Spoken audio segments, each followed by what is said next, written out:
দুর্গাপুজোর প্রস্তুতি একেবারে চূড়ান্ত কাঞ্চনবাড়ির ইন্ডিয়া ক্লাবে। শিল্পীরা ব্যস্ত মণ্ডপ সজ্জা থেকে প্রতিমায় শেষ তুলির টান দিতে।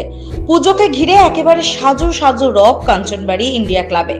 ত্রিপুরার ঊনকোটি জেলার গ্রামীণ এলাকা কাঞ্চনবাড়িতে আয়োজিত হচ্ছে বিগ বাজেটের দুর্গাপুজো।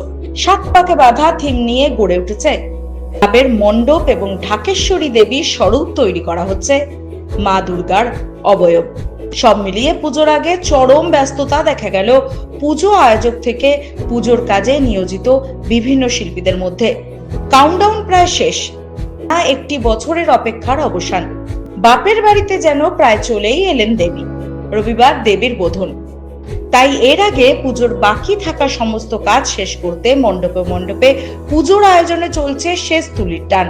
শহরে বিগ বাজেটের পুজোর পাশাপাশি গ্রামীণ এলাকাতেও হচ্ছে বড় বাজেট নিয়ে পুজোর আয়োজন। গ্রাম্য পরিবেশে আয়োজিত পুজোগুলোতেও এখন চলছে অন্তিম প্রস্তুতি।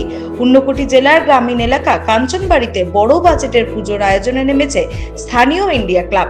এবছর তাদের 36তম আয়োজন। ক্লাব সদস্য দীপক সরকার জানান, গ্রামীণ এলাকার পুজো এটি, তাই শহরে বিগ বাজেটের মতো ততটা আড়ম্বর নেই।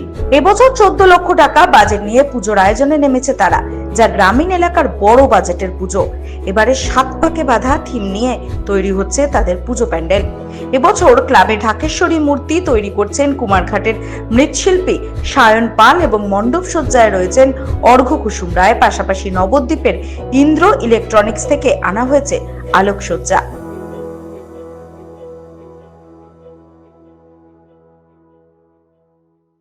আমাদের কাঞ্চনবাড়ি ইন্ডিয়া ক্লাব ঊনকোটি জেলার অনেক পুরনো ক্লাব। এবছর আমরা 36তম পুজো আমরা পালন করব। তো এবছরের পুজোয় আমাদের যেহেতু গ্রামীণ এলাকার পুজো, আমরা শহরের মতো এত বড় বাজেটের পুজো না, তারপরে আমাদের গ্রামীণ এলাকার মধ্যে আমরা 14 লক্ষ টাকার বাজেট নিয়ে এবছর পুজো নেমেছি। আমাদের এবছরের প্যান্ডেল যেটা হচ্ছে, প্যান্ডেলের যে থিম আছে এটা হচ্ছে সাত পাকে বাঁধা একটা থিম, এবং আমাদের মূর্তি যেটা থাকছে সেটা হচ্ছে ঢাকেশ্বরী মূর্তি। এটা করছে আমাদের কুমারঘাটেরই সায়ন পাল, এবং আমাদের প্যান্ডেল যিনি করছেন আমাদের আরও আগেও অনেকবার উনি এসেছেন অর্ঘদা, এবং আমাদের লাইটিং আসছে নবদ্বীপ থেকে, ইন্দ্র ইলেকট্রনিক্স থেকে আসছে এলইডি লাইটিং।